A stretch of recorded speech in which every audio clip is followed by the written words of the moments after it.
Here we go in three, two, one. Folks, what is up? And welcome back to the Vol Talk podcast. Today, we have got a special episode for y'all. We are going to be talking about the NFL draft and specifically the Tennessee Volunteers who are potentially going to be drafted in this upcoming draft. So, super special episode. You are here with myself, Blake. You are here with my brother Austin, and joining us yet again is special guest Dakota. We're excited to have him back on the show to give some awesome analysis along with Austin. So, welcome, Austin. Welcome, Dakota, to this special episode. Again, talking everything about this upcoming volunteer draft class. And honestly, Austin, this is kind of a special year in terms of this draft class being, better than draft classes that we've had the past several years. This is one of the better draft classes that we've had in quite a while. Yeah, I agree with that overall, especially defensively. Could possibly be Josh Heupel's first defensive first rounder in James Pierce. And then next on the board, Omar Norman Locke, possible second rounder. So yeah, it's a good draft class overall, and especially better than last year where we only had three guys drafted. So I definitely don't like to see that. We have a good long history at the University of Tennessee of producing some great NFL talent. So going to be good to see again potentially a first rounder in James Pierce. So we're going to get into all of that. But honestly, Dakota, with this draft class, one thing that does, it's exciting to see these players getting drafted well in the NFL draft. But one thing that does kind of suck for us is as a Tennessee volunteer football program, it's going to be tough to replace these guys like Dylan Sampson and of course James Pierce. I mean, they're great. Yeah, definitely. And a lot of their value right now is because of this past season and how good they were at the University of Tennessee. So, like the guys you mentioned, DSamp has worked his way up the draft board. And then Dante Thornton is another one that we'll chat on that. This past season helped him out a lot. And then his stellar performance at the combine. So, definitely going to miss these guys. And the value they gave us last season worked their way to earn these rankings. So, Yeah, so we're excited to get into those details on how these guys have kind of worked their way up these rankings as Dakota is talking about there. So just to kind of give everyone a quick preview of the show, we're going to kind of talk about this class, this draft class overall, and then we're going to go player by player and talk about each individual player, where they might land. I'm excited to see where Austin and Dakota think some of these players are going to land. Austin kind of alluded to, with James Pierce, there's been a little bit of movement on his part in terms of the draft. We're going to get into some, kind of juicy, maybe details about, these teams and their assessment of James Pierce. And we're just going to go player by player and talk about each one and where they might land. And then we'll kind of grade the class overall and close it out if that sounds good with everyone. So let's go ahead and jump right into just, again, this overall view of this draft class. So Austin kind of talked about, that this class is one of the better defensive classes that Heupel has had, and like the fact that we only had three players last year that got drafted. This year, we are looking to have potentially four, if not maybe five players drafted. So, Dakota, what are your thoughts just kind of overall on this draft class from the Tennessee Volunteers? yeah, I think to Austin's point, we're going to have two of the possibly highest drafted defensive players in the Heupel era, and potentially the second first round pick. Darnell Wright being the first one back in 2023. So James Pierce Jr. has the opportunity to be the second first round pick we've had. And for context, we even had one before Darnell Wright. Derek Barnett was our last one in 2017. So to have two potentially in a span of 3 years is pretty huge for the program. And specifically the defensive guys with him and Omar Norman Lott. So it'll be exciting to see where these guys end up, and having a class of five potentially would be good, especially looking, last year's was a little lower. 23 was when, Hooker and Hyatt came out. So we had some guys drafted relatively high. But if you look pre-Heupel era, it was thin pickings. So it's good to see a bunch of guys on the board again. Dark years were the Jeremy Pruitt years and the like, Derek Dooley and all of that, and Butch Jones even, although Butch Jones had good talent, just couldn't actually freaking coach it. So, but Austin, what about you? What are your thoughts on this draft class overall, and what are the kind of the headlines that you're looking at for this draft class? I would say the biggest headline is probably that these are Heupel's guys. If you take a look at these last few draft classes, these are kind of just the leftovers of the program that got drafted, frankly. Like last year with Joe Milton, I mean, he wasn't a Heupel recruit, but James Pierce, Dylan Sampson, these are all Heupel bred guys, like that were there at the program from the start, and stayed all the way through and are now going to be drafted very highly. So yeah, I mean, it speaks to Heupel's development of some of these guys, and but I also think there's room for improvement, right? I mean, 5 guys drafted is solid, but if you look at some of these other schools, they're going to have 10 plus guys drafted. And that kind of goes back to our last football conversation on this channel, which is we need more blue chip guys, man. We need more blue chip guys if we want to compete with the best of college football. But I think we are headed in the right direction. Yeah, if this draft class is any indication of that, I mean, again, Heupel seems to continue to be improving. And Austin, I think you made a great point about these being Heupel's guys. He recruited these guys, he developed these guys, and so I think that's huge. But in terms of this class overall, Dakota, what do you think? In terms of the legacy that they left at the University of Tennessee, kind of like we were talking about earlier, and then now compared to kind of their potential in the NFL, how do you think this class kind of stacks up? Yeah, I think, we have a couple of guys in JPJ and Dylan Sampson that will be players we all remember for a very long time. And just like Derek Barnett back when he broke Reggie White's record, JPJ probably would have been on pace to do a similar thing had he stuck around a little bit longer and played more as a freshman. But those two guys specifically were, massive pieces to this past season and the year before. One thing I will say, when it comes to the class, there's going to be guys that fans probably expect to see a little bit higher on these boards, but one of the things we'll probably dive into as we start analyzing these guys specifically is sometimes good college football players doesn't necessarily mean good NFL prospects. So that'll be part of the analysis with some of these guys, and we'll kind of break that down as we go individually. But overall, some of these guys will be tough to replace, and Dylan Sampson, JPJ specifically, they're ones that we will not forget anytime soon as Tennessee fans. Absolutely. Absolutely. So I think that's a good segue. We can kind of start heading into kind of some individual analysis on these players, unless y'all have any other additional thoughts on the class overall. But, in terms, you mentioned, Dakota, the translation of a college football player to the NFL and how that's not always, it doesn't always translate, right? Sometimes there's superb college football players, and then they're not going to translate to the NFL for whatever reason, whether it's size or athleticism or just the difference in the game or whatever the case may be. Someone that comes to mind for me is Tim Tebow, right? I mean, and Tim Tebow, tried to make a splash in the NFL, but ultimately he was one of the best college football players of all time, right? And so you're definitely right about that. But obviously, Austin, I think we're going to talk first about James Pierce Jr. because we've been talking about him a lot as the potential first rounder. And it's interesting because he might be one of those guys where it's like, how is it going to translate?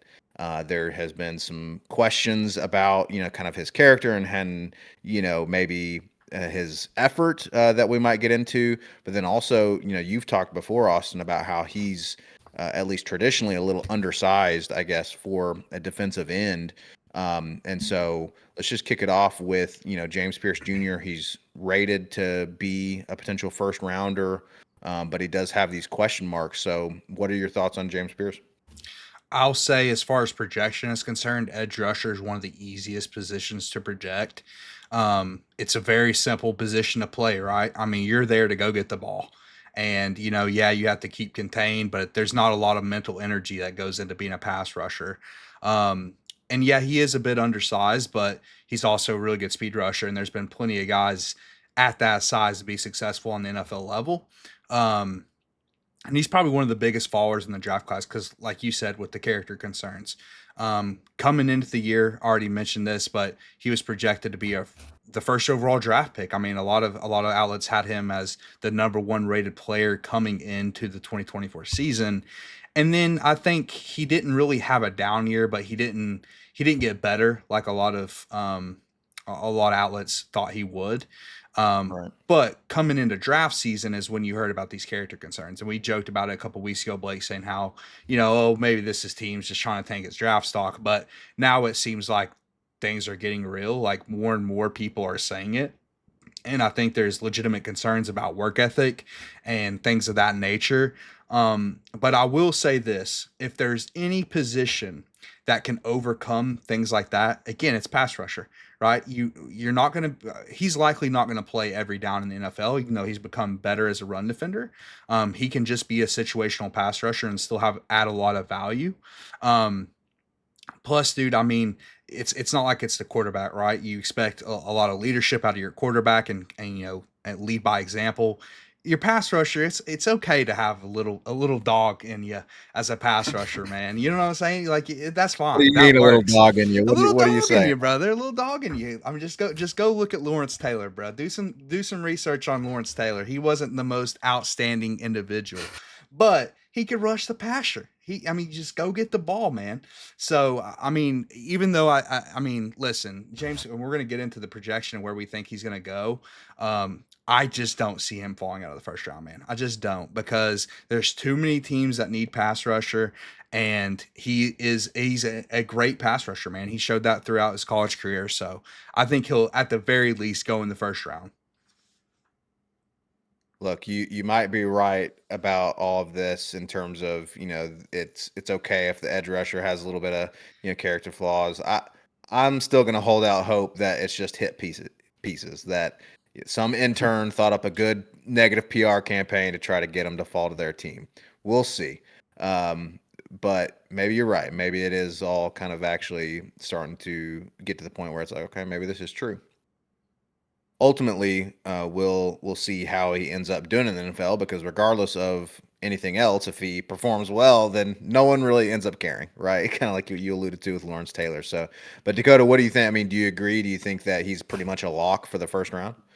It is tough because I think talent wise, absolutely, but the off field stuff makes it interesting. He's probably one of the more unique prospects there's been in a while, because I would kind of throw him into the same tier as like a Derwin James. Derwin James as a sophomore was one of the best players in college football from Florida State, playing this hybrid safety role. And then his junior year, he didn't progress linearly, and so he ends up falling in the draft to like 17th, and the Chargers get gifted one of the best players in the entire draft. And a similar thing could be happening here, where we every year it's all about hyping. So we go crazy in the offseason last year and now saying this guy could be number one overall, but because he didn't progress linearly, which rarely happens in any position in football, we're probably overreacting a bit to how good he was, because he still had the second best pass rush win rate in all of college football last year. And to Austin's point earlier, that right there is the exact data point that does tend to translate really well for projection for edge rushers. So I think combine that with him running a 4.47 at the combine as a defensive end, which was absurd. For context, he could run down AJ Brown, and that is an insane thing to say from an edge rusher. But you combine all of that with this now off the field stuff, and it makes it really hard to project, because one thing that I think a lot of fans, like NFL fans, take for granted when going through the draft process is those interviews with those teams, and that is where you have to win people over. Like some of the draft picks we've probably seen over the past 10 years that were like, what just happened? A lot of them probably happened in those meetings when they love the guy, and so that's where the off the field stuff could come into play. If he leaves a good impression on these teams in those meetings, then that could help him out a ton. His responses to the criticism haven't been the best in some ways, where he's just kind of like, I'm a great person, believe me. Like they kind of want to see that. But I think talent wise, I would agree with Austin that it would be tough with how many teams need an edge rusher. This edge class ended up being a lot better than we thought it would. But with how many teams need an edge rusher, how valuable that position has become in today's NFL, it would be surprising to see him fall out of the first round. Well, let's talk about his talent some more then, right? So we've talked about, these question marks that he may have coming in, and as you both alluded to, there was a time where he was projected to go number one overall.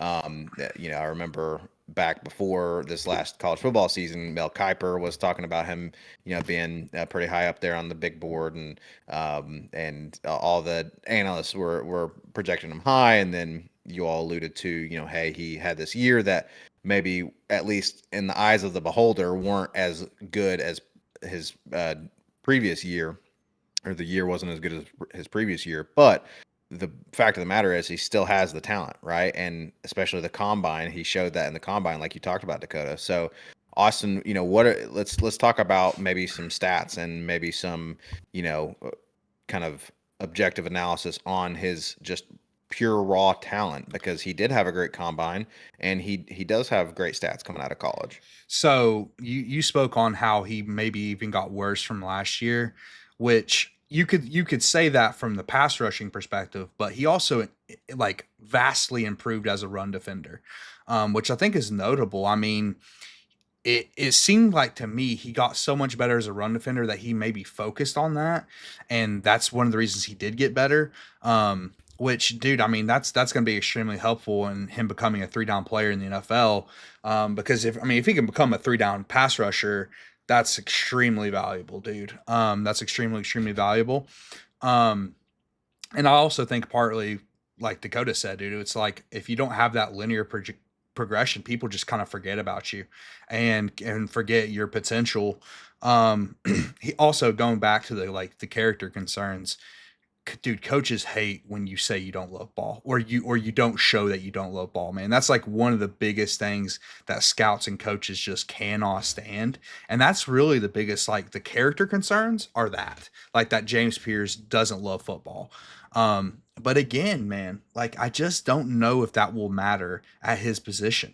Because it's not like you're an offensive lineman and you need to know the playbook like in and out, or a receiver even. This is a pass rusher, dude. He doesn't, like, just go get the quarterback. It's pretty damn simple. Just go get the quarterback. So I don't think it will matter. But it will definitely potentially hurt his draft stock. I mean, that is true. We've seen that time and time again. But all it takes is one team not caring, right? Because, like, the talent's there. He's a top 10 talent. The talent is there. All it takes is one team saying, "Hey, we don't care and we're going to take it." It could hurt him that it's a loaded edge class, right? It's an absolutely loaded edge class, dude. Like Dakota said, it is one of the best pass rushing classes we've seen in a long time. But there's also a lot of question marks with all these edges. So you're kind of saying, okay, after Abdul Carter, you're pretty much saying, okay, we're going to take the edge with the least amount of question marks. Um, and that's subjective, right? I mean, that's like, okay, how much do you care about Mike Green's off the field versus James Pierce off the field, kind of thing. So I think as far as the first landing spot I could see him going is 8 to the Panthers. That's like the highest I could see him going. And then after that, dude, I mean, correct me if I'm wrong, Dakota. I feel like every single team in the first round after that, maybe outside the Steelers are pretty loaded at edge.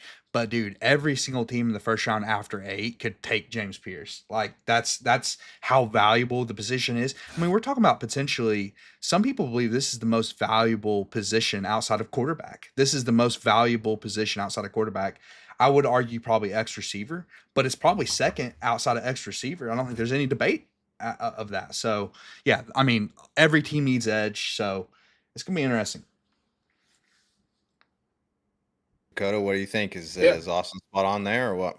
I think so. And yeah, I think talent wise, to his point, he's superb. He's quick, and that 4.47 speed showed. I think about the Alabama game where he timed that snap perfectly and was sacking Milrow before he could take a breath. That part of his game is elite. One thing, people who aren't as familiar with the NFL draft and this process, like, these guys get picked apart for every little detail. And one of the things that he comes in under on is like his arm length. And that's something that, if people haven't been following Will Campbell, has been like the biggest offseason thing of the top tackle prospect, but his arm is a quarter of an inch too short. And JPJ's arms are kind of like that, where they're like just a quarter of an inch below the average of an edge rusher. So that changes. He can't handle NFL tackles. So that's the level of scrutiny that these guys are getting from these teams too. So, but talent wise, his speed and his bend, his his athleticism is the thing that helps him out. But to Austin's point too, his run defense was a lot better this past season, which also helps out. Because one of the things that a lot of teams want to draft for is a guy that, are you going to be on the field every down? Because it's kind of tough to draft a guy you can't rely on that often in the first round. But to Austin's point, I think Panthers at 8 is kind of the kicking point for like this edge class to start flying off the board. And then he could literally go anywhere after that. Like there's the teams that I think, could end up being like an ideal spot for him are the ones that'll definitely draft an edge, like the Falcons and Cardinals at 15 and 16. And then I think the current projection for him is like the Bucks at 19, which I think would be a really good fit as well. But to that point on the, with the scrutiny and stuff now and JPJ's progression, it's so fascinating to watch where a guy like Shamar Stewart, the Texas A&M edge rusher that most people probably don't know his name because he didn't really have that good of a year, but he's an athletic freak. And now suddenly he's flying up draft boards. So to Austin's point about like red flags, you have a guy who had basically zero production, like did not prove on the field that he could pass rush, but he's really athletic versus a guy like JPJ who's got both, but the little bit of character stuff that could be going on. So all those things are kind of getting weighed by these teams. And that's where I think it's tough to say they'll pass on a guy that has both of those versus just some potential off the field issues. But well, look, before we go too much further, I just want to state for the record, in the defense of these NFL teams, you mentioned them measuring arm length and, a quarter of an inch off, being, a big deal. In their defense, a quarter of an inch is absolutely massive. Okay, that is huge. I just want to moving on. Moving on. Awesome face palming. So for our Spotify listeners who are just listening to audio. Okay, so look, that brings us to, we're talking about, hey, he could start, hitting the board at 8 at the Panthers, and then from there it's anybody's guess, right? Dakota mentioned that the current projection is 19th to the Bucks. So let's go ahead and move into, unless y'all have any other pressing points on James Pierce, let's move into the fun part. What is y'all's official prediction in terms of team and draft number where James Pierce is going to go? Austin, you want to kick us off? Yeah, I'll kick us off. The only other thing I'll say is another question about him is his snap counts. He hasn't played a lot in college. He has a very small sample size. And we talked about that last year during the season, right, Blake? We're like, where's James Pierce? Like, why is he only playing 30 snaps in a game? That doesn't make any sense. So, like, is that a part of the character thing? Like, he's not in shape to go every series? Who knows? I think that was mostly the way we wanted to play defense, though. Like, we rotated a lot last year. But as far as a prediction, that is a great question. I didn't write down a prediction, but I think he will not fall past, I'm going to say 18 to the Seahawks. I love 18 to the Seahawks. They have a defensive head coach. He will not go past that. Another team I love him at is the Cardinals. I mean, the Cardinals just need an alpha edge rusher, and depending on where those other edge rushers in the class go, the Cardinals could just be like in panic mode. Because I mean, seriously, these edge rushers could be gone by that. Like, that's how many teams could draft an edge rusher. So if he's like one of the last couple left on the board, I could easily see him going to the Cardinals as well. But my official prediction, I'll say 18 to the Seahawks. 18 to the Seahawks, not too far off from the current consensus projection at 19 to the Bucks. Dakota, where you over or under on 18? So I'm going to be a bit over. I think my official prediction wise. So obviously talk Bucks at 19, and then just a couple other spots that he could end up going if he does continue to fall are 23 to the Packers, 22 to the Chargers potentially, but 23 to the Packers. They drafted Lucas Van Ness a couple years ago. He's not really become anything of value. They need edge rushing help. And then 27 to the Ravens. The Ravens have this tendency with like Kyle Hamilton a couple years ago to draft these guys who slide a little bit or are really valuable. And they've taken a chance on edge that didn't hit. And ironically, one of JPJ's, his comp is Odafe Oweh, who plays for the Ravens, who they drafted in the first round. So he also fits their kind of physique and what they look for in an edge rusher. Lions at 28 would be fascinating. I think him at 8 would be crazy. But my official prediction is how he put in the hit, and he goes 32nd to the Eagles. Oh, man. Whoa. Could you imagine?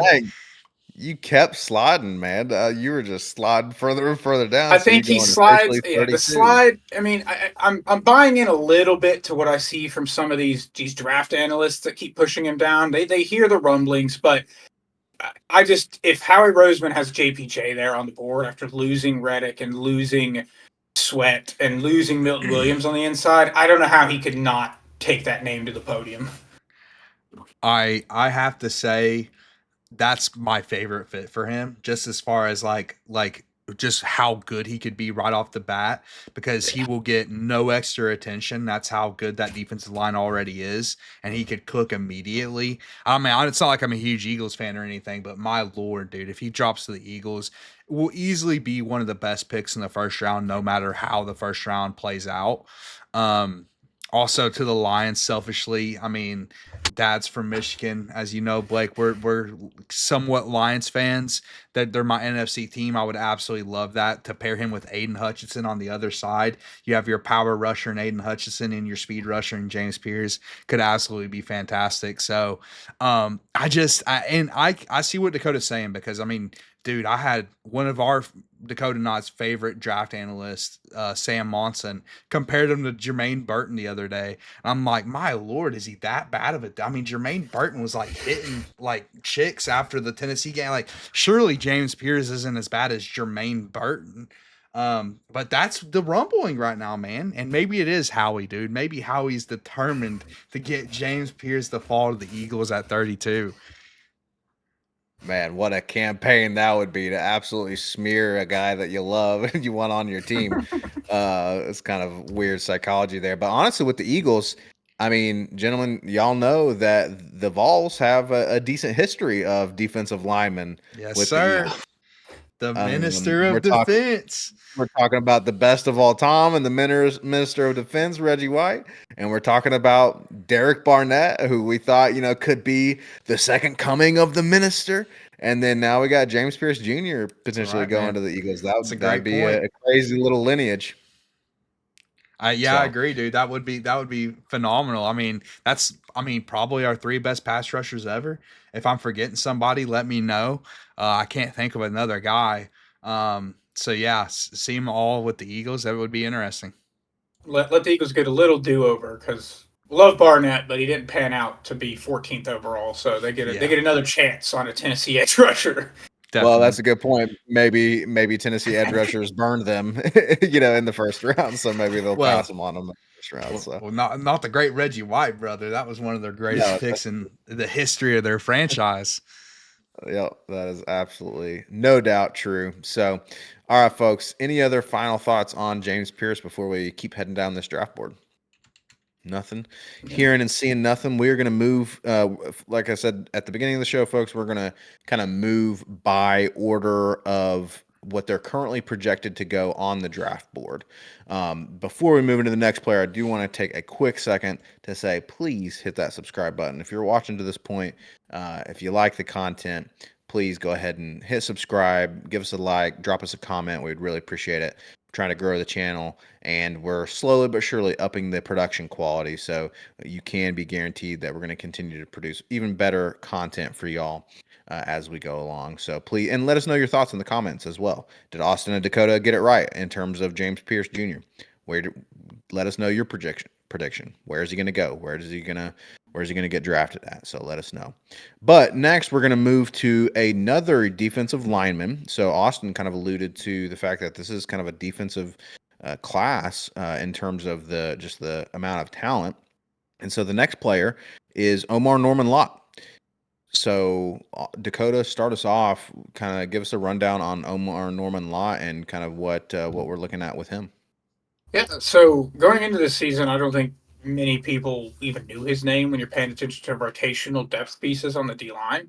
But he made a name for himself pass rushing in the interior, which again, talking about edge rushing being very valuable, but interior pass rush is right there behind it. So what he did this past season helped boost him up these draft boards, and this draft class is also a little interesting because it's super heavy on the D line, edge, interior, both. So him and JPJ both probably could have gone higher in like recent classes where they were slim pickings on it. So currently he's 79th on the big board.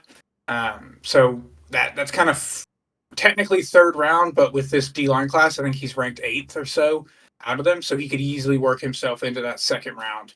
And just like we were just talking about, a lot of those teams we mentioned that need edge rush help, a lot of them could use interior design help as well. So these guys that don't pick up somebody in the first round, that's where he could end up squeaking his way into the second. Is these teams at the bottom that he's not going to be there when you wait, and if a team likes him, they're going to pick him up. So, looking at like his pass rush grade this past season for PFF, he went from a 70.9 in 2023 to an 81.6. So his presence in the interior was a big part of why we were not giving up points this past season.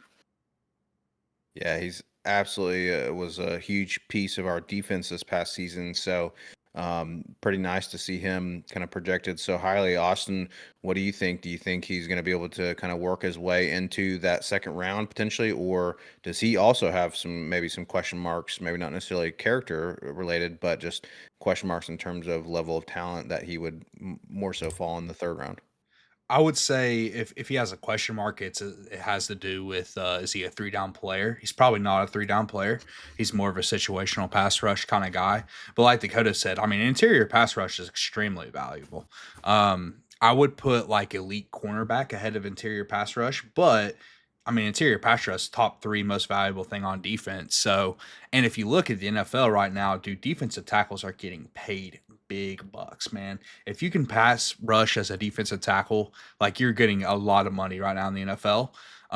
So I could absolutely see him going in the second round. And we were talking before the show started that, dude, there's pretty much every team in the NFL can use depth on the defensive line, especially a guy like Omar Norman Lott. And he improved big time this year as a pass rusher, dude. He, like Dakota said, he wasn't on my radar as far as guys getting like, I mean, round 2. I would have never projected that for Omar Norman Lott heading into the year. Um, but I mean, he had a fantastic season. One of his best grades was against Alabama. So as a pass rusher, and it really speaks to how good our D line was last year, man. We had a fantastic defensive line last year, and kind of going back to your point at the beginning of the show, Blake, going to be tough to replace a guy like Omar Norman Law and James Pierce on the D line. We had a lot of depth there last year, but we're also replacing Isaiah Simmons and um, uh, Omari Thomas as well, guys we'll talk about later in the show. But yeah, so we got a lot to replace, which does worry me, not gonna lie. As far as fits on the where he falls right now on the big board. Now, also just a note for maybe college football fans that don't watch the draft or don't follow the NFL. He's 79 on the big board, dude. I could see him as going as high as like top 50 or right outside the top 50. That happens all the time. The big board is just kind of like a projection. It uses a lot of different mock drafts and stuff, but I mean, you never know what an NFL team, and again, kind of like I said earlier, all it takes is one NFL team saying, okay, this is one of the top guys on our board at a very valuable position. So, but as far as a team like right around where he falls on the big board, I love Mac 78 to the Cardinals. I just absolutely love that. The Cardinals need defensive line in a bad way, and that's right around where he's at on the consensus. But dude, like I said, man, I could see him going to any of these teams at the back end of the second round, early third round. Yeah, honestly, the higher the better in this case in particular, because I would love to see Omar Norman Lott get paid and have a really successful career. My heart went out to him at the end of the season when he, was at senior day and didn't have his family out there with him, and so you just, you want to see a guy succeed, when he's worked hard. And so but at the end of the day, I mean, it comes down to is he going to cut it, and does he fit in a team's scheme and what they want? So Dakota, what do you think in terms of where he's going to fall on this end of the spectrum? Do you kind of agree with Austin that he's going to be right there around the consensus, or do you think he has kind of been able to set himself apart to maybe go a little higher? Yeah, and it kind of comes back to that interview stuff too. If he's impressive in these interviews, that obviously helps. Because to Austin's point, once you get past like the top 15 to 20 guys, and the further you get down this draft board, it's like a plus or minus 50 for where these guys could end up going. I mean, you'll see guys who are like, he's like, I had this 200th guy on my board, and he gets drafted at 101. Yeah. So he could literally go anywhere, and that's where those, if a team falls in love with him in those meetings, then you got to think about these guys. These teams create these draft boards, and they have these guys that they, I think it was I don't know if it was the Giants last year, but one of their draft boards leaked, and they kind of had like icons for like this is a character guy we would like, this is a Yep. dog, that type of thing. And if they have that next to them, they're sitting there thinking, okay, like looking at the end of the second round, the Commanders at 61. I think they just lost Jonathan Allen, and like at 61, if they're thinking, okay, we really love this guy, he's probably not going to be here on the turn in the third. Let's take him right here. Yep. So that would be a really good landing spot for him. The Panthers at 57 in the second round could be good because they tried to get Milton Williams, lost him to the Patriots, so they need interior help pretty badly.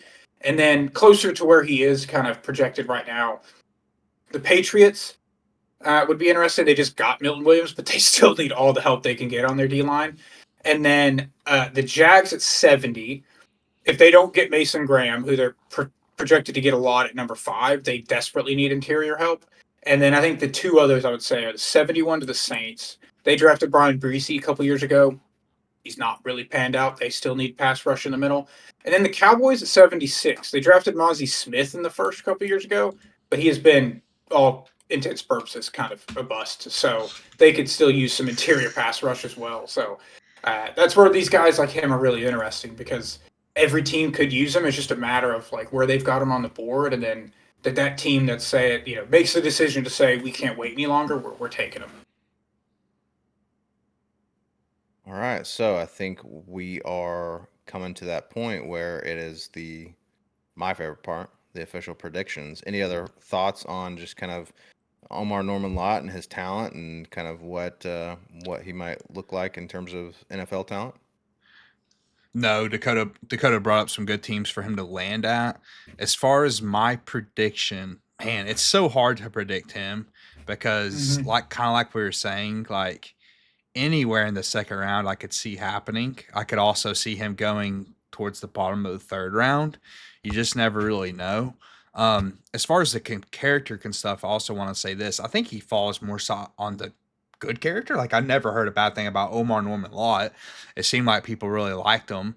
And usually if you don't hear anything, that's a good thing. Like if we, that's the problem with peers right now. We're hearing stuff.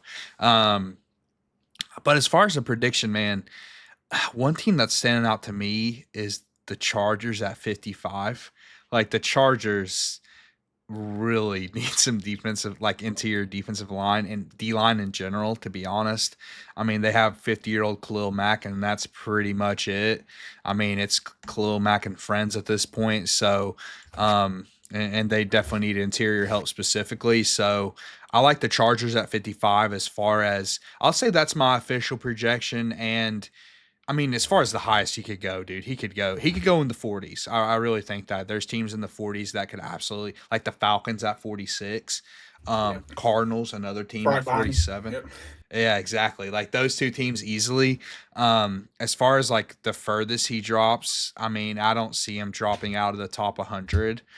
There's just so many teams in the third round that could, and honestly, him in the third round, great value. That is great value at a super important position. So yeah, I mean, that's I guess my official prediction is Chargers in the second round, but he'll definitely won't fall past the third round. Good deal, Dakota. Where are you at? I think I waited a bit, and I'm going to say a team I didn't even mention, but I like him 68th to the Vegas Raiders. Okay. I think they have Christian Wilkins. They signed to a big deal a few years ago, and they've got Max Crosby on the edge. But in terms of interior, like Austin's point with Mack and friends for the Chargers, it's kind of Wilkins and friends. And with Pete Carroll there now, I think they'll work to build through the trenches a bit. It's always easy to do that in the first year of a regime too. No one, you don't if you don't take like crazy shots and try to take these upside corners and receivers, it's easy to just build through the trench. So I'm going to say 68 to the Raiders. All right, good deal. 68 to the Raiders. So both of you are actually coming in a little bit higher than what his official consensus on the big board was. So you like to see that. y'all are high on Omar Norman Lott. And honestly, again, I love to see it because I think he is an awesome dude.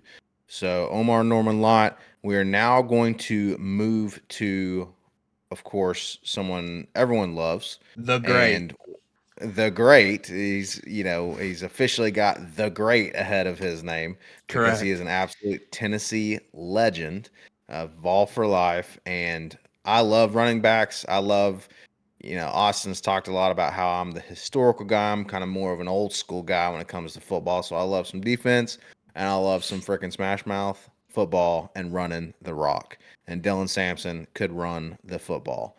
So we're going to talk about the great Dylan Sampson. He is kind of next on this consensus big board. Austin, talk to us about where Dylan Sampson kind of is projected and kind of the thoughts in terms of his NFL draft prospect. Right now, he's 92 on the consensus board. And right off, the first thing we have to note as far as Dylan Sampson is concerned, outside of being the great Dylan Sampson and what he brought from a leadership perspective, is that this running back class is loaded, dude. It's a lot like the edge class we were just talking about, James Pierce. This is one of the most loaded running back classes that we've seen in like decades. Like this is one of the best running back classes in a long, long time. Probably right, like off the top of my head, maybe since that 2015 running back class, which was really good with Gurley and Gordon and stuff at the top. Um, but yeah, dude, I mean it's a stacked running back class. So that will hurt Dylan Sampson a little bit as far as how high he can go. But again, he's a second to third round kind of guy. I would be absolutely shocked if he fell out of the third round. And the reason I say that is not only is D Samp extremely talented, but dude, nobody checks the box as far as like character and leadership more than Dylan Sampson, dude. I mean, he was a leader right off the rip at Tennessee. Like as a freshman, he was a vocal leader. One of the best dudes on our football team. Definitely a VFL and also really good player. I mean, that helps. Like having the talent and the character to go along with it. A team's gonna love Dylan Sampson, dude. I think that'll probably make him a pretty high draft pick. Yeah, it certainly helps to have the talent to go along with everything else. Just like we talked about earlier, that sometimes talent trumps character concerns too, right? At the end of the day, if you can do what they need you to do in the NFL, they're going to pay you money, right? So they can win football games. So, Dakota, what do you think in terms of Dylan Sampson? I almost said Dakota Sampson's. I don't know. No offense, Dakota. I don't think you can run as fast as Dylan Sampson. Um, but maybe pretty close. Uh, Dylan Sampson, what do you think in terms of his draft prospect and where he might land? He's really interesting because like I think he's probably the first one where we talking to Vols fans, people are probably like, why is this guy not a top 10 draft pick with what he just did at Tennessee? And running backs are very interesting because typically it's based on like your high end athleticism or your ability to break tackles and stuff, and combining all that into a draft profile. And it's interesting because he's not necessarily elite at anything particular. I think the thing that he's probably the best at, which when I watched him remind me a lot of, is Kamara, and that's like his low center of gravity, like his ability to bounce off of tackles because he runs so low is something that not a lot of guys can do. As a Titans fan, I watch Derrick Henry a lot. Obviously, the guy's fantastic, but the dude runs standing straight up all the time, and it killed me. So he has also such an interesting comp. So, like on the NFL.com prospect list, they're comparing him to Brian Westbrook, Eagles Huh. legend, which is very interesting because I feel like Westbrook probably had some pounds on him, but I I don't think know if that I shows love his that. toughness. I don't either, but I really at all because I mean, maybe it's just because his height, but like he does run. That right there when it comes to the measurables is probably why he's not higher up. Like the dude's 5'8", which is probably hard to tell from watching how he runs. Um, but I think his size is probably the main thing holding him back. But to Austin's point, um, his his character is probably one of the biggest things that is boosting him. Like that's the type of guy you want in your locker room, and he's going to go out there and give 110% constantly. So I think he's one of the examples that he probably has a lot of these teams, won over in those meetings. where they're like, this is a guy we want in our Exactly. locker room. No Yeah, question, and dude. it's interesting. His prospect grade too, like they have it as they do it in a weird grading system, but it basically is in the tier of will eventually be plus starter, meaning he'll eventually be a good starting running back in the NFL. And it's interesting to see that because, to Austin's point, like drafting running backs is so fascinating because like Ashton Genty's probably going to go in the top 10 because of the season he had and the profile he has, his physique. But every year there's running backs like Dylan Sampson, like Alvin Kamara in 2017, which was another really good running back class. Rounds 2 through 7 of that, you had Aaron Jones and Nick Chubb. Running backs are so bizarre where like everybody looks at this guy and they're like, he'll probably start, but they're gonna just because of the positional value too, they're like, we'll draft him in the 3rd round. So um and again to the other points of like JPJ and Norman Lott, this class is kind of getting summarized by our 3 best prospects happen to be at the most loaded positions in this draft, where they would have been a Correct. lot higher had they been in a different class. But yeah, I agree with Austin. I think it'd be surprising to see him slip out of the 3rd because one of the things that we haven't touched on a ton, but like we talked about them going earlier or later than their projection, but with that also goes, the consensus ranking of these players we're viewing isn't the same as these teams' big boards. And like, there's guys ahead of him that he could definitely get drafted before. So I would be shocked if he made it out of the 3rd round. Well, and you all have talked already a lot about the fact that, these players also have to sell themselves in these interviews. And so if there is a guy that's going to be able to make a team fall in love with him, it's going to be Dylan Sampson. And so, I think y'all are right that there is that potential that he can jump potentially some guys that might be ahead of him based on that fact, because I think there's absolutely going to be probably more than one team that's going to interview him and fall in love with him. And so hopefully that does help project him kind of further up the board than he is on the consensus board right now. But we'll see. Is there anything else that we got to mention about Dylan Sampson, Austin? Or, Oh yeah. what are the, what do we got to talk about Dylan Sampson? He's got so many freaking qualities. I mean, he had a decent combine, if I'm not mistaken. So talk to He us about did, him. and he honestly he ran. So he ran at his pro day, and I don't want to say he ran faster than I expected. It's just when I think of Dylan Sampson, I really didn't think speed while he was here. He didn't have like the breakaway speed that Jalen Wright had. So that's one thing, a question as far as his top speed is concerned. Even though he has really good cuts and things like that. Um, Another thing is too, I like his pass game is interesting. Like what he brings in the pass game, because I felt like there was more to be had with him in the pass game. They just never gave him the opportunity.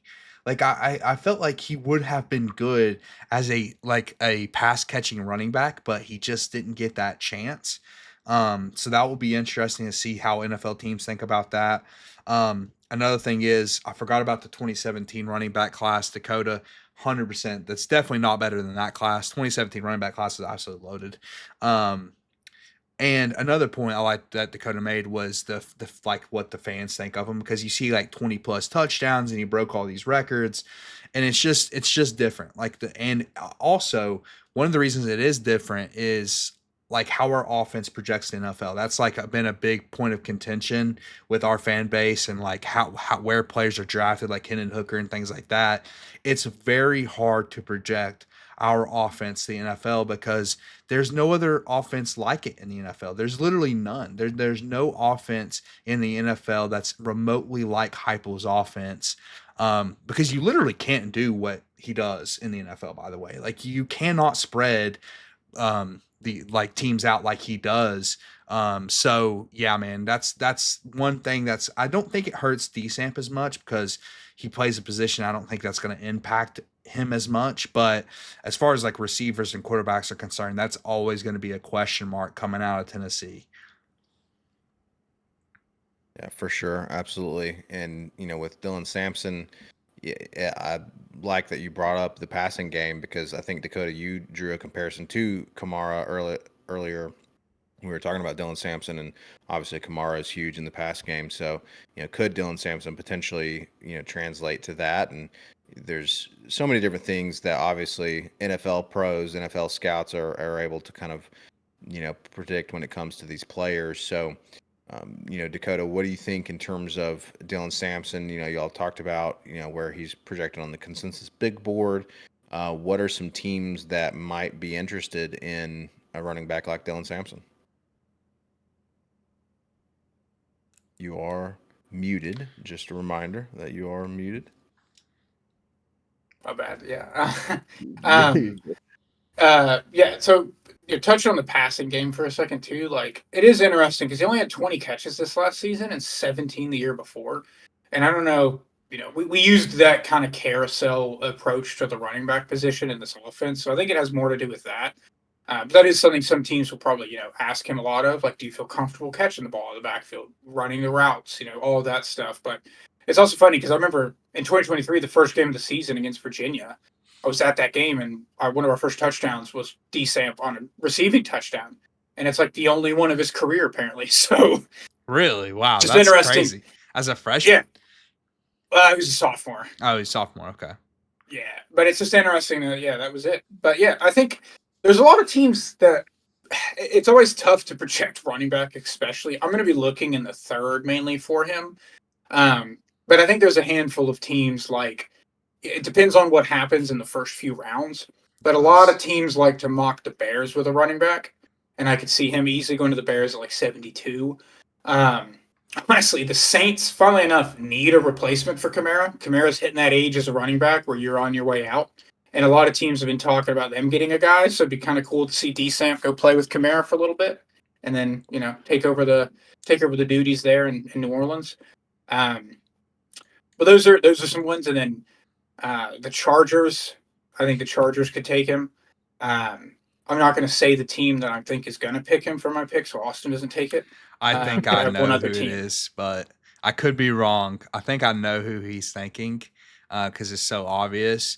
But Dakota made a few good points there. One, it always depends what happens rounds 1 through 2. Like somebody's going to get Genty, and to what I said earlier, there's going to be a lot of running backs drafted in the first, especially round 2. You're going to see a lot of running backs drafted in round 2, like the Ohio State guys. Then you have, where does Hampton fall from North Carolina?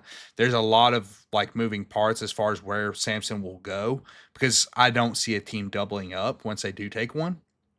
And I do think he could go in the second round, but I'm also in agreement with Dakota. I think it will be third round just because the abundance of the position. Like teams will think, okay, we can afford to wait to take one because there's just so many good ones in the draft class. I could see him going as high as 51 to the Broncos. The Broncos need a running back pretty desperately. I think I know Dakota's team. I will say that the Cowboys could take him at 44. That's possible. But I think it's more likely, and this is going to be probably my official prediction. I think more likely the Cowboys will take him at 76. The Cowboys need a running back desperately. Like their running game was hurt by not having a running back last year that could like actually play. So I'm going to say 76 to the Cowboys. Another team I could see is the Patriots, 77 to the Patriots. Because the Patriots, again, kind of need like they have Stevens, but he's, he kind of leaves some to be desired, to be honest, if I'm being honest. So 77 to the Patriots, another team I like, but my official prediction is 76 to the Cowboys.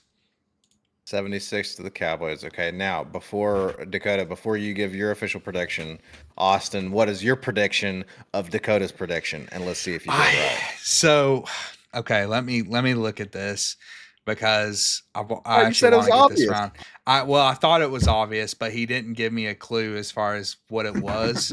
I'm gonna say, I thought he was gonna say the Cowboys because the Cowboys are like so obviously need a running back.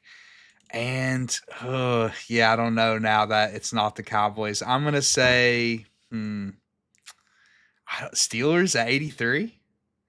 That's it. Yes, second guess. That's it. I'll take it at the second guess. Yeah, so I think 83 to the Steelers. Well done. Yeah, because they're another team that they lost Najee Harris, and they've been mocked a first round running back a bit. I don't think they're the type of they did that with Najee, but I think they may have he was good, but not great. I would like to think they're going to make a better decision in the first round this year. And I was looking; they don't have a second round pick, so they're Oh gonna yeah, if they are going to take a running back, good either point. do it in the first or to be the third. I think that Caleb Johnson may be more of like a Steelers type player, just from like a physique and skill set perspective. But Or I think Scataboo. yeah, or Scotaboo, yeah. But I think personality wise and stuff, like a guy like him would be perfect, especially to kind of alleviate the locker room they're now building there. That's a bit rough with DK and George Pickens. So you Yeah. kind of need a guy like Decent to come in there, and also to the Saints pick, CPAT is still there. Cordell Patterson's with the Steelers right now, so he could just Oh go yeah. hang out with CPAT for a bit. True. Learn from him. So I'm gonna go 83 to the Steelers. I 83 to the really Steelers. like 83 to the Steelers because they still don't have a quarterback. I mean, technically they haven't Oh, signed I know. Rodgers yet, and even if they do sign Rodgers, they still kind of need a quarterback. Like they still need a replacement plan for the 40-plus-year-old Aaron Rodgers. So if they draft a running back round one without a second round pick, dude, that would be kind of a joke, to be honest. So they're going Yeah, to be desperate for a running back in round three because they need one. To Dakota's point, and I love that fit, dude. I think D Samp is a Pittsburgh Steeler kind of player. So and I, I 1,000% agree with that. I could see Mike Tomlin loving Dylan Sampson too. I think they would love each other as player and coach. definitely. Yeah. Dakota, did you have any final thoughts there on Dylan I Sampson? kind of did, but I think they left. But with Hey, decent, yeah, the Steelers, yeah, I do think it's a they great. I do think it's a left. great fit for him. Yeah, That's I had crazy. something that was decent, but yeah, well, to the quarterback point, yeah, that's what it was. So like, if they, my logic is if they don't take one in the first, I, if they have signed Aaron Rodgers, they need one. So at that point, they could kind of take one whenever. If they don't sign Aaron Rodgers, they're almost tying their hands to taking one in the first. If you don't have Aaron Rodgers and you're drafting your starting quarterback in the third round, you are in rough shape next year. Yeah. So I think the third round could uh, be a prime spot, regard like however things fall for them to take a running back there. Go ahead and pair it with whatever quarterback they bring in. would be a very interesting spot for Dylan Sampson. I agree with y'all that it would be very cool to see him in a Steelers uniform. So we'll see where Dylan Sampson lands. But now we're going to continue with the offensive trend, and we are going to head over to none other than Dante Thornton Jr., Mr. Speed himself. Yes, He sir. also had a decent combine. Austin, you Great want to talk to us? combine. Quick? Yeah, you want to talk to us about that speed that he showed in the combine? I mean, it was like kind of like historical at his size, dude. He ran like a four. He ran a sub 4.3 at 205.65. I mean, that is unbelievable speed for Dante Thornton. Also, dude, I mean, just as far as like what I was watching last year, like in reviewing on Ball Talk, I mean, wasn't it pretty obvious that Dante Thornton was the best receiver on the team? Like that was Yeah. pretty obvious from week one, dude. Week after week, we're like, well, who's making the big play? It's Dante Thornton. He is very limited. I mean, he has a very limited route tree. I mean, he's really going into the NFL to run goes and slants and screens. Like that is his route tree. But that plays, dude. I mean, at receiver, that he's gonna find a spot in the league. Um, who knows if he's going to be good or not, but I do. I mean, I think there's a ton of potential there with that size and speed. Um, like the sky's the limit as far as like what he can bring to an offense. So Absolutely massive performance from him this past year. And in terms of the combine, he's got some great just measurements overall in terms of his speed and his ability as a receiver. So Dakota's talked to us about where he is at right now on the consensus big board and kind of what your thoughts are on where he might fall relative to that. Yeah, he's another really unique prospect. So he's currently at 145, which makes him the 18th ranked wide receiver. But from an athleticism perspective, from the combine, he was the sixth most athletic scored wise. And teams value that. They want guys who it's all about the high upside. And when you're really freaky athletic at a size like that, that can help push you up some draft boards. So I think the thing with him, Austin touched on, is that his route tree is limited, and part of that is what we ask him to do at Tennessee, and then part of it that which is what he'll have to answer with these teams and then prove is was it that, or was it your limitations in your skill set, and what you're able to go out there and do.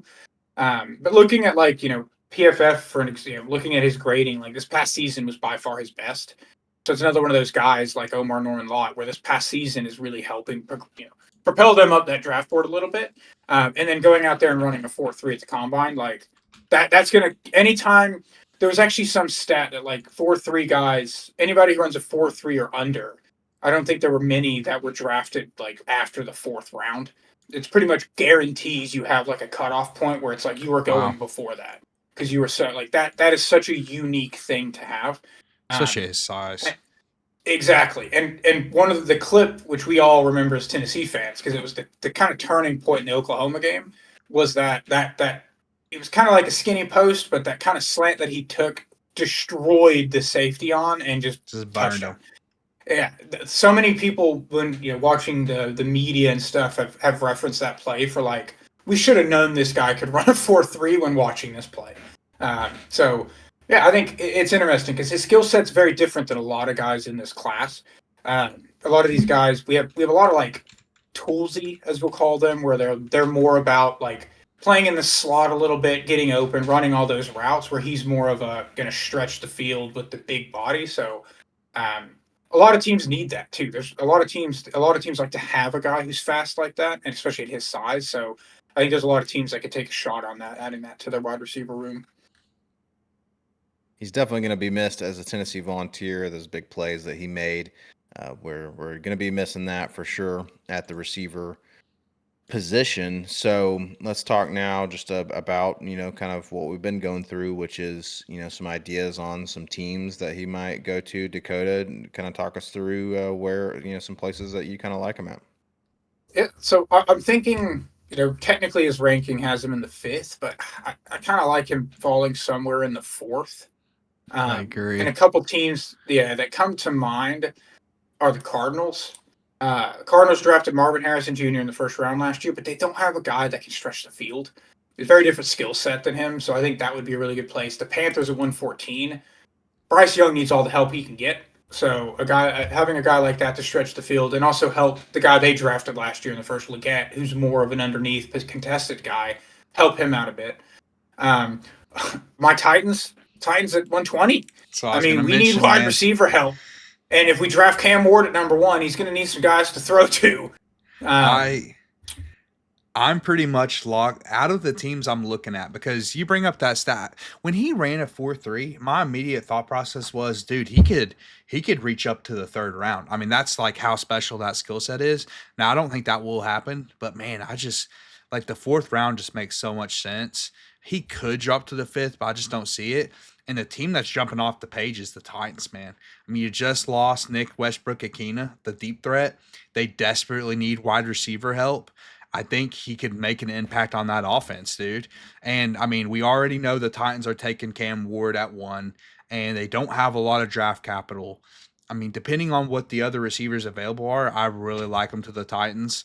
But honestly, dude, as far as deep threats are concerned, I mean, that really plays anywhere. Now, a lot of teams have that kind of locked in already.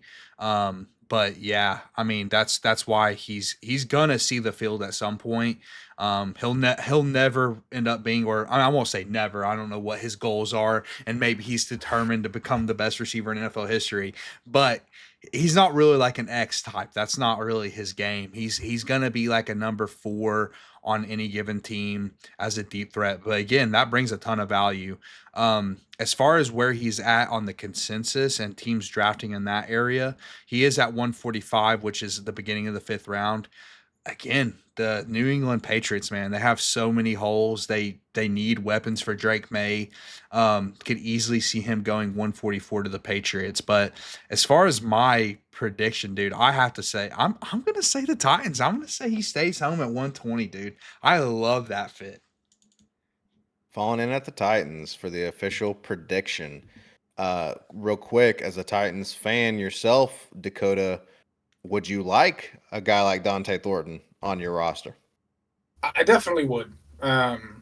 We we haven't had a like Dick Westbrook-Akine was catching all those touchdowns and stuff. I don't know what his 40 time was. We definitely wasn't as fast as Dante. So having a guy like that would be. We haven't had a guy like that in a while. So having somebody that could stretch the field, and that's huge for a rookie quarterback, try to help get some confidence, throw some deep bombs out there. And we have Calvin Ridley, who's the route tree guy, so let him run those routes. And then we have Traylon in the wheelchair, so somebody's got to play it for him. I think I think my I think the pick that looking at this, and I talked myself into about four different teams because he literally could go to any of these. And like Austin's point, a deep threat, anybody could take a shot on him. But I think the team that just drew my eye, my official prediction will be is 138 to the San Francisco 49ers. Ooh, love it. Continuing my trend of players joining a room with other Vols in it, so he'll be with Juwan. They just lost Debo Samuel. Brandon Ayuk may be on the way out still. They drafted Ricky Pearsall, who's a very different skill set. So I think they could use a guy with for Brock Purdy that could stretch the field like that. So I like that fit for him. I I like don't that. like that because I don't want the spotlight to be taken away from Juwan Jennings. I'm still pissed that Juwan Jennings didn't win Super Bowl MVP after he threw a touchdown pass. Wow, what an incredible story that would have been. I know, Quarterback man. in high school. So man, and of course the Niners didn't win that Super Bowl, unfortunately, because I think Juwan Jennings would have been a lock for MVP had they won it. But I digress. I'm kidding. You know, look, it would be, you always love to see VFLs playing together in the NFL. So Dakota's got him going to the Niners. Austin's got him going to the Titans. Let's continue this discussion on receivers. We're now going to talk about another Tennessee great receiver the past few years, and potentially we'll get into this here in a minute, but potentially the last Vol to actually get drafted. Again, we're going to discuss kind of the remaining class after this, but we're going to talk about old Brew McCoy, Mr. Moonshine Mountain Cookies himself, Brew McCoy. So, Dakota, give us a rundown of Brew McCoy, kind of what his skill set is. Obviously, he's in terms of receivers, he's different than Dante Thornton, right? Oh So, yeah, what does he bring, and and what are we going to look at for him on the draft? he is pretty much the polar opposite of Dante Thornton Jr. He is a big, what we call a contested catch receiver, meaning he's not going to get separation a ton, which is a thing that unfortunately is tends to it's kind of moving in that direction in the NFL that getting separation as a receiver is the most important thing. You know, a lot of data backs it up, and a guy his size, it's not really the fastest, not really the quickest, but the dude is a big body and he does catch the ball when it's thrown his way. He's sitting at 259 on the consensus board, which puts him as essentially like a fringe draft pick. I think he will squeak into the seventh because to the point we've touched on with D Sam. I think he's a guy that people are going to want in the locker room. He's a guy that he's going to be good in interviews and he's a dog and he the injury coming back from it says a lot about him, how quickly he did that, but also that's also going to be a knock on him as he did have a major ankle injury that is, a medical thing that will weigh on him. But and the other thing that he's really good at, which is where if you wanted to take a shot on a receiver like this, he could provide value, is a good run blocker. He is a good run blocking wide receiver, and guys like that are ones you may play on some special teams, some too, can be on kick return, things like that. So I think he's the type of guy that his skill set you could take a shot on him to let him see if he can develop into a good NFL wide receiver, but he's going to be able to provide value in some other areas, and especially in the locker room. He's a good dude. So What do you think, Austin? You think he's going to squeak into the seventh round and get drafted because of those things Dakota was talking about? I think he'll get drafted. And he'll definitely be on a roster. Dude, it's insane to me how good of a comp Jawan Jennings is to Brew McCoy. I mean, he's genuinely feels like the same exact player to me, man. Like 15, same school, and just the way they play, dude. I mean, he genuinely reminded me of Juwan so many times the last few years. How he is the one guy giving effort whistle to whistle every single play, fighting for extra yardage, despite having to overcome the gruesome leg injury. Even when he came back from injury, he would literally fight for every little extra yard he could get. And to Dakota's point, the run blocking. I mean, go look at Juwan Jennings highlights in the NFL right now. Like 50% of those highlights will be run blocking. Like he run blocks so Driving well. someone into the Exactly. bench, Exactly, out dude. of the stadium. And dude, like, listen, yeah, is he a 4-7 guy? Yeah, but so was Jawan, and he found his way onto a roster and has become a good NFL player, like a really good. I mean, he's not a Hall of Famer. We're not like getting his gold jacket ready, but he's a solid NFL starter, and I think Brew could easily become that as well. And another thing is, dude, teams like to take a chance on the 5-star pedigree. I mean, 5-star coming out of high school. I mean, he like very highly touted in the transfer portal when he came out in the transfer portal. So yeah, man. I mean, I think a team will definitely take a chance on that. It's very hard to predict where he'll go. Because like I think when you draft a guy like Bru McCoy, you're like kind of drafting the intangibles and you're drafting like the run blocking and things like that, things of that nature. Um, but yeah, I mean, listen, I think he should be drafted. Like that's the kind of guy I would like to take a chance on in the 7th round or this even the 6th round. Um, and I'll keep reiterating this, dude. All it takes is one team being a little bit higher on him than others, to take him. But as far as fits, I like the Yeah, Lions.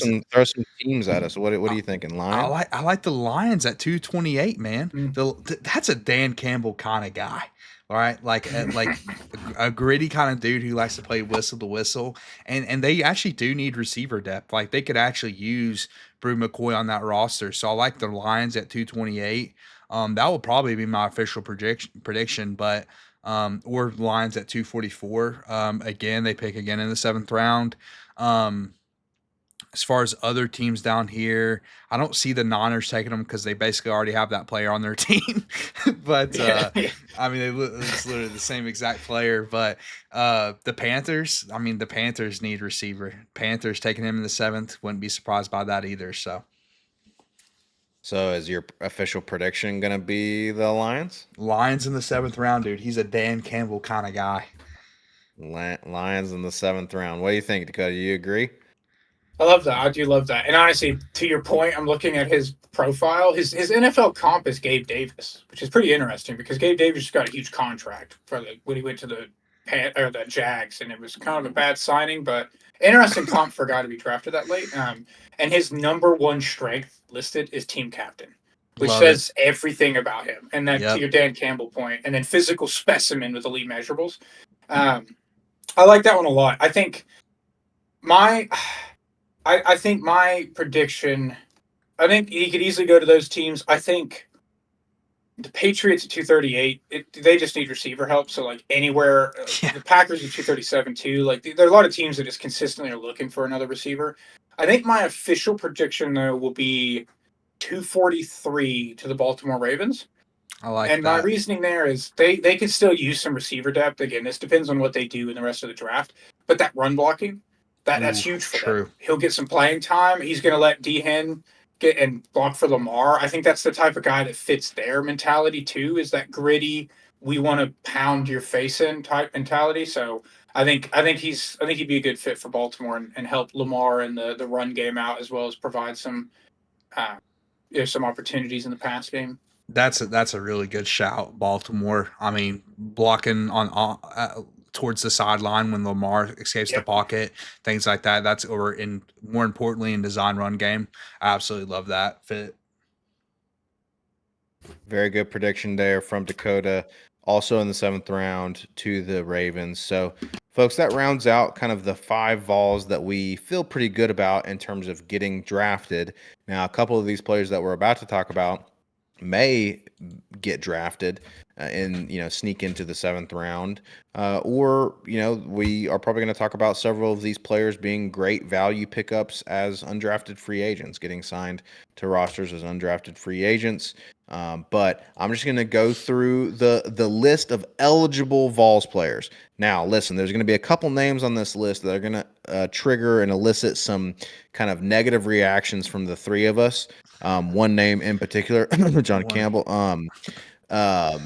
So, but I'm going to name the rest of the eligible Vols that could potentially be drafted. So we've got Cooper Mays. I think we'll probably talk about Cooper Mays as one of those guys who could potentially sneak in right to the 7th round. You've got Keenan Peely, right? Of course, we unfortunately missed most of him this past season due to injury, but Keenan Peely has declared for the draft. And you've got Bryson Eason. You've got Javante Spraggins. I think we were talking a little bit before the episode that we're not very high on Spraggins, but he is eligible. Omari Thomas, John Campbell Jr., and then, of course, Elijah Simmons. Defensive lineman, rounding out the eligible Vols draft class. Unless my list is incomplete and I have been given bad sources. That's all I can think of Sounds off the top right of to my head. me. Sounds right. Yeah. So these are the players that we're going to be talking about now. Austin, I think, I mentioned Cooper Mays. You all have, talked a little bit before the show about Simmons and about Omari Thomas as some guys, who are, hey, these are going to be really great potential value pickups for these teams. Yeah, those are kind of going back to our point earlier in the show. Those are two guys that I think a lot of our fan base would be surprised that don't get picked up because they made so many plays. Honestly, I was surprised specifically about Omari Thomas. That's one guy I would probably take a chance on, dude. Like he made some plays last year that, like he moves pretty well for someone at his size, a D lineman at his size.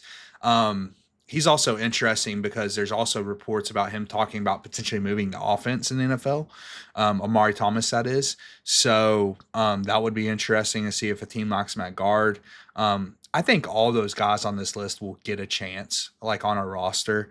But kind of to your point, Blake, in the beginning of that diatribe, I think Cooper Mays is the one guy that can get drafted and maybe will get drafted in the 7th round just because there's so many teams that need interior offensive line help.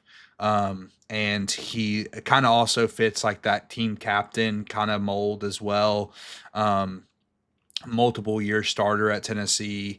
And that's a guy too that our fans will be like, dude, that like Cooper Mays was so good. How is he not like a top 3 round draft pick? He's just kind of undersized. Like he's not super big for an interior offensive lineman, which is kind of a problem. But team I'll just throw out potentially for him, the Dolphins in the 7th round. One of their late round draft picks. They need O-line help so bad, interior and tackle. They need really badly. The Niners also need interior offensive line help. Those are just two teams right off the top of my head in the 7th round that could draft them. So yeah.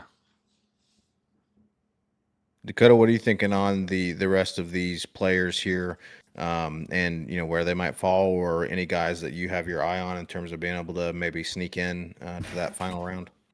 Yeah, I think to Austin's point, I think Amari and Elijah are both pretty interesting. We are talking about interior pass rush, but these are two more run stuffing type D tackles, and teams still need them, and that's where their value starts to pop up a bit more in these later rounds in the 6th and 7th, where you can afford to take a shot, draft a guy who's going to be a big body to put out there in run situations. So that's where they could get a chance taken on them. Peely's unfortunate because I think his athleticism, his skill set is there. The injuries, man, his career, his 2 seasons at Tennessee, I think he played in like 5 games. Like we just didn't get to see him, and it's unfortunate because I think he could have had a decent career. But yeah, Coop being the big one, Cooper Mays, I'm sure everybody, he did peak at like 147 on the consensus board at one point. I just think center is a very interesting position where like you really have to set yourself apart, from a physical perspective. You either have to be like to Austin's point, he's undersized, so you either need to be a physical specimen or you've got to be an athletic freak, and he's not really either. Interior offensive line is kind of one of the least valued positions in the NFL, and center is kind of even more so because a lot of times people are just like, we draft a guard who we could move to center. And like looking at the consensus big board, He's at 377, and like the first interior lineman is at 27. So it's like that just shows their value in this class. Like it's just, but that's where he could squeak into the seventh. And Austin brought up a couple good. The Giants would be an interesting place for him at like 246. The Cowboys are still kind of rebuilding the interior of their offensive line, so 247 is pretty interesting where he could go. Uh, and then, yeah, I think all of these guys will get signed. If you don't follow the NFL too closely, like right after the draft, like literally hours later, All of them just get boom, signed. boom, boom. All Yeah. these guys start getting signed like crazy. So even John Campbell will probably be on a roster at least for a couple weeks in spring training camp before he gets cut. But I think the ones we touched on there, Elijah, Keenan, Cooper, and Amari are four that could have a chance to make the roster after Stick they on get signed as rosters. an undrafted free agent. So I agree with that. I have to, for one thing, yeah, John Campbell. I mean, we talked about him a lot last season, and not in a good way. So I don't know. Maybe he can get it together. I will say he was better at left tackle than he was right tackle before. Like Heupel flipped him with Lance Hurd and that whole mess. So maybe if he flips back to left tackle, maybe he'll be all better. pro, Yeah, first round draft pick, dude. All he needs to do is be left tackle. pull the trigger. Uh, I also have to talk about Keenan Peely, man. Dakota made a great point about him. I think the way he moved when he was healthy, he looked like an NFL player to me. Like he played like an NFL player. I don't think it's talent and athleticism for Peely. I think it is availability. I mean, like the injuries are just piling up, and that also impacts your athleticism. Like when you have so many injuries pile up, you lose that speed, you lose that athleticism. Um, and there's limited tape. It's hard. Like Dakota said, he only played 5 games here in 2 seasons, but if he was available the whole time and he played his whole full 2 years, then I think he's a lock to get drafted and maybe even quite a bit higher than he is on the consensus right now. So he is an unfortunate situation because I think if he stayed healthy, he could have been a really good player. And also to another one of the coast points, I do think Amari Thomas and Isaiah Simmons could both get drafted just because, they aren't a very valuable position, right? You play, your run stuffing defensive tackle, but teams still like run stuffing defensive tackles. Like teams can use that, so I could definitely see them getting drafted as well. And one thing we haven't touched on. Sorry, with JPJ as a prospect's big thing, and then some of these other guys that are layered on the board is age. Age True. matters a lot when like teams JPJ is coming out as a junior, so when guys are a little bit younger, you're going to have them for longer. And a lot of these guys like Cooper and Spraggins, these are some of these COVID guys still who had that extra year of eligibility, so they're coming out a bit older than they were. Like when Hooker came out, and he was already like 24. That applies to a lot of these guys as well. Just kind of want to throw that because teams value the youth. Yeah, they want as many years out of you as they can get. So JPJ coming out right now after 3 seasons, that helps his case compared to other guys. So, and with Peely, the age and injuries, you got both. They want the youths. They want your knees intact. I guess that It's makes sense. It's also has to do with like older players should dominate college players. So when you're like a 24-year-old and you just had your first breakout season, then that's kind of a question mark. Okay, you just now broke out as a 25-year-old playing against, 18, 19-year-olds. Like, is that more so that you're just a man versus boys kind of situation? So that plays into it as well. Does indeed. But I do want to say real quick on Keenan Peely. We've been talking about him. Fun fact: when I worked at UT, I actually spoke with Keenan Peely's mom, and from what I remember, she was a nice lady. But yeah, it was it was That's a unfortunate. plus in his column. Nice mom. Yeah, a nice mom. I got a nice mom. Not, I'm sure he is a nice young lad. But yeah, it is unfortunate that we only got to see him for a few games because of injury. So we'll see if any NFL teams like him and if he makes a roster. But do y'all have any other thoughts on kind of these final guys in this NFL draft class for the Vols? Nope, that's about it. 2025 draft class. So, without further ado, then we're going to kind of wrap up on the draft class. We're going to give some kind of closing thoughts, final thoughts, maybe a little bit of a grade or something on this Vol 2025 draft class. So, folks, thank you all so much for joining us for this special episode. It's been a good one. It's been fun. It's always a good time having Dakota on, bringing some additional analysis here and a little bit extra banter. So we appreciate Dakota coming on. But Austin, Dakota, let's talk now. Let's kind of wrap it up about the draft class for 2025 for the Vols. What are your final thoughts and just kind of an overall grade if you had to give one for this class from the Vols? What would you give them? Austin, you want to kick us off? Yeah, I'll kick us off. First of all, it's hard to grade draft classes since I haven't graded the others, so it's hard to compare. Another thing is too, like it's also hard not to look at other draft classes with hindsight because like our 2023 class, we had a lot of guys drafting the top 3 rounds, but there's not been a lot of guys pan out in the NFL. So you have to look at it. I think like coming into the NFL, what are they going to be? But overall, it's a solid class, man.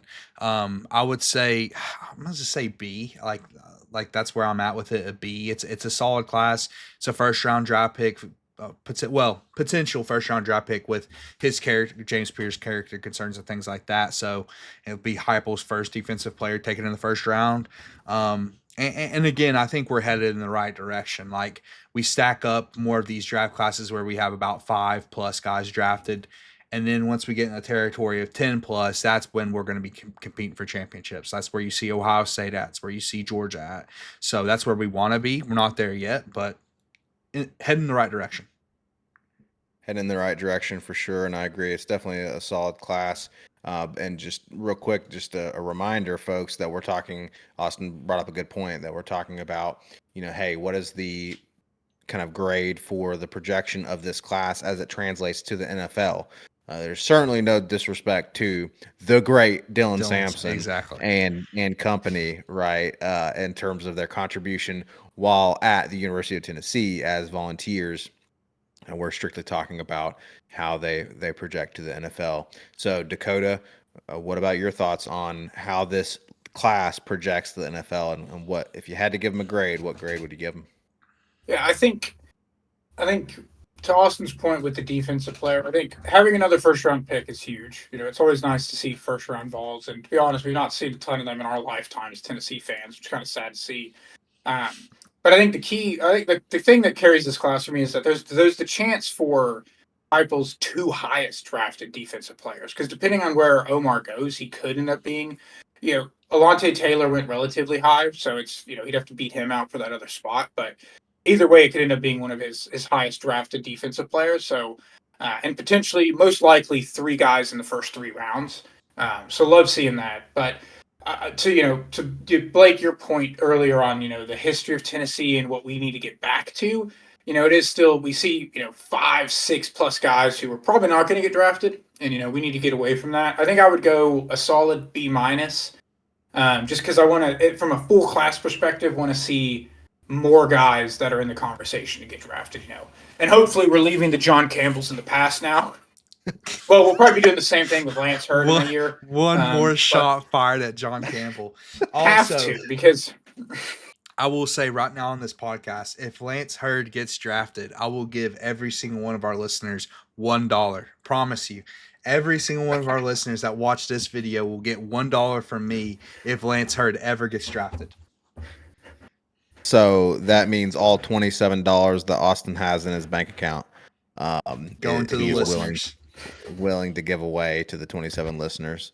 That is right. But no, Dakota, you bring up a great point, and maybe that's what we'll end on is, just the fact that, this class is, okay, it's a solid class and it's a step in the right direction compared to what we've been seeing the past, before the past few years before Heupel, where we were bereft of NFL talent. And that is just not what the University of Tennessee is about. We have a history of, in fact, for a period of time, I don't have the the rankings in front of me now, but at one point, not too long ago, we were tied with Miami for the most first rounders taken out of any college program. And so Tennessee has a rich history of NFL prospects and NFL talent. And so this class is hopefully a step in the right direction where, hey, we're going to get back to that. But I think you make a great point that, we want to see more. We want to see more NFL talent because that means to Austin's point that we're getting more blue chip guys and we're going to compete better as a football program in college sports. So, I think, yeah. for It, context well, for that, with like we were talking about the past, just so they have, for the listeners' context, looking at like the 2002 class, the prime Philip Fulmer days, we had 3 first round draft picks. Yep. We had 10 guys drafted in 7 rounds. And then, in 2007, 2 first round picks, 2 second round picks. And then we had a first round pick in one, one, two, three, four, 5 straight years from 2006 to 2010. We had a first round draft pick. Like that was the standard for Tennessee football, and that's what we got to get back to.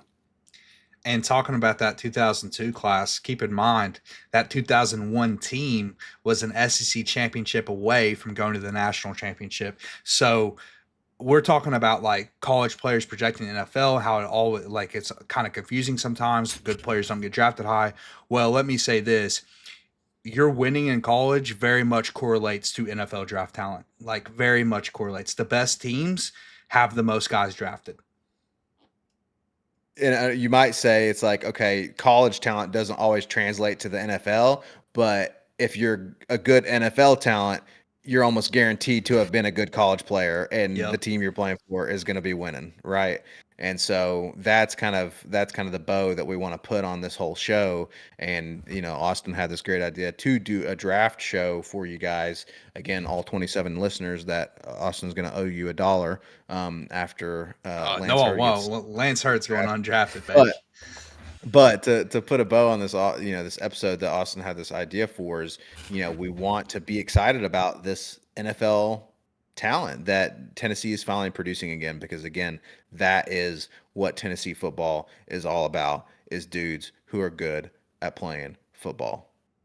So, with that being said, gentlemen, any final thoughts on this 2025 NFL draft class for the Tennessee Volunteers, other Nope. than go freaking balls, baby? Can't wait. Clock It's draft starts. season, baby.